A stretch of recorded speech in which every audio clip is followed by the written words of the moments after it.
We all are aware of the fact that in the past few years, Saudi Arabia's agricultural development is astonishing. Large areas of the desert have been turned into agricultural fields. This transformation is a major accomplishment for a country, especially when the country receives an average of about 4 inches of rain a year. In today's video, we're going to tell you how and why Saudi Arabia is turning its deserts into huge farmlands. So stick with us and let's dive into today's video. Saudi Arabia is called a desert kingdom. The country's wealth soared when oil was discovered. It utilizes billions of dollars of oil earnings to fuel many aspects of its economy and the lives of its citizens. One of these elements is the kingdom's food supply, which imports more than 80% of its required food using oil revenue. Approximately just 1.5% of Saudi Arabia's land area is arable. And what agriculture of the nation does have consumes 80% of the country's limited water supply. While the kingdom is now food secure, agriculture in Saudi Arabia has been a key focus for those looking to increase the country's sustainability and mitigate the danger of global food supply network failures. The 1970s marked the beginning of serious agricultural development in the kingdom. And by the 1990s, Saudi Arabia was one of the largest wheat exporters in the world. Not just wheat, it also exports vegetables, fruits, and dairy products, and dates. Now just think of Saudi Arabia and what comes to your mind?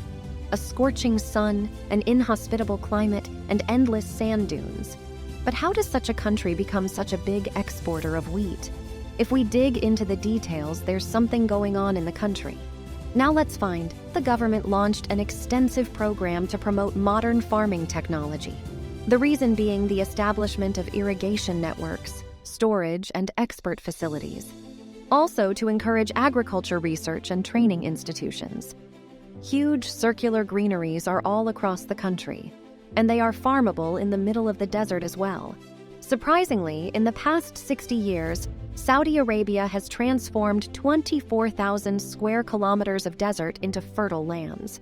About 1,000 years ago, Saudi Arabia was a land of rolling grasslands and forests watered by torrential monsoon rains. But now, engineers have tapped this ancient water to meet the water needs of the country.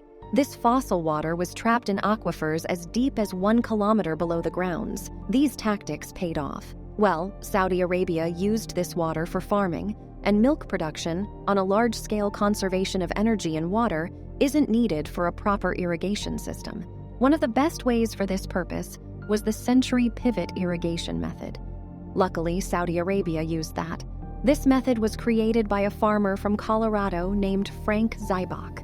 As the name highlights, the center pivot irrigates in a circular fashion around a central pivot point. Not just water, but these pivots are capable of supplying herbicides and chemical fertilizers. So by using a single piece of machinery, the overall efficiency of the irrigation system was improved. Saudi Arabia has been building central pivot systems for 50 years, but the Arabian Peninsula receives very little rainfall. The aquifers have nearly emptied. When we talk about the western mountainous region of Saudi Arabia, most rainfall flows back to the sea unused. This means Saudi Arabia is suffering from water loss, and this also affects agriculture. But to meet the needs of its people, Saudi Arabia plans smartly and has brought agricultural lands in US, Indonesia, Argentina, and other African countries. If we look into history when urbanization and modernization increased, the government made the Bedouin tribes settle in one place due to overgrazing there.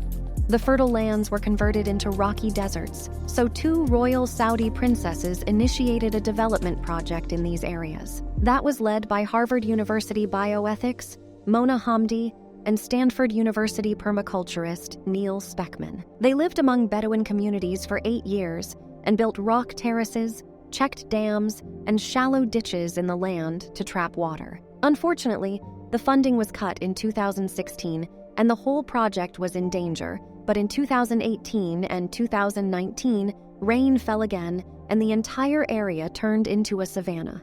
The mountain terraces trapped water and gave life to the soil. All right, guys, that's it for today's video. We hope you guys enjoyed it. Let us know in the comment section.